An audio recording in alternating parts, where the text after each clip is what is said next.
பிள்ளைகள் தமிழ் தெரியாமல் போனதற்கும் அவர்கள் தமிழை பழகிக் கொள்ளாமல் போனதற்கும் யாரோ சில கயவர்கள் போட்ட தடைதான் காரணம் என்று கூறி நீங்கள் தப்பித்துக் கொள்வதற்கு முயற்சி செய்யாதீர்கள். உண்மையான தமிழ் குருதி உங்கள் உடம்பில் ஓடினால் உங்கள் பிள்ளைகளுக்கு முதல் மொழியாக தமிழை கற்றுக் கொடுங்கள். இது வெறும் மொழி அல்ல, நம் பண்பாடு, சிந்தனை, அறம் அத்தனையையும் உள்ளடக்கியது. தமிழை என் உயிரென்பேன் கண்டீர், உயிரை உணர்வை வளர்ப்பது தமிழே என்ற சிந்தனையின் மொழி இது. நாம் 10 சொற்களை பயன்படுத்தினால் 4 சொற்கள் பிறமொழியில் பேசுகின்றோம். நம் பிள்ளைகள் பேசும்பொழுது 10 சொற்களில் 8 சொற்களை பிறமொழியில் பேசுகின்றார்கள். இது இப்படியே நீடித்தால் நம் பேரப்பிள்ளைகள் தமிழை அருங்காட்சியகத்தில் வேடிக்கை பொருளாக பார்ப்பார்கள். சில காலங்களுக்கு பிறகு நம் மொழி ஏன் இப்படி வழக்கொழிந்து போனது என்று விடை தெரியாமல் தேடும் பொழுது அதற்கு காரணமே நாம் தான் என்பது தெரியாமல் திணறிக் கொண்டிருப்போம். தமிழனாக பிறந்து தமிழ்நாட்டில் பிறந்து தமிழ் எனக்கு சரியாக பேச வராது என்பதும் என் தந்தை யார் என்று எனக்கு தெரியாது என்று கூறுவதும் ஒன்றுதான்.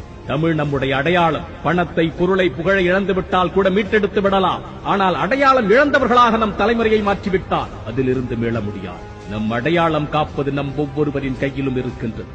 வீட்டில் தமிழில் பேசுங்கள். பிற மொழி கலவாமல் பேசுவதற்கு நம் பிள்ளைகளுக்கு பயிற்சி கொடுங்கள். தமிழ் நூட்களை கொஞ்சம் கொஞ்சமாக அவர்கள் படிப்பதற்கு பழக்குங்கள். பொதுவெளிகளில் பேசும்பொழுது தமிழில் தான் பேச தொடங்க வேண்டும் என்று அவர்களுக்கு சொல்லிக் கொடுங்கள். ஐயா, அம்மா, மாமா, அத்தை, வணக்கம், நன்றி, மகிழ்ச்சி, நல்லது, சிறந்தது என்ற வார்த்தைகளை அன்றாட வாழ்க்கையில் பயன்படுத்துமாறு அவர்களை பழக்குங்கள். ஒரு மொழியினுடைய பாதுகாப்பு என்பது அதன் பயன்பாட்டில் தான் இருக்கின்றது என்பது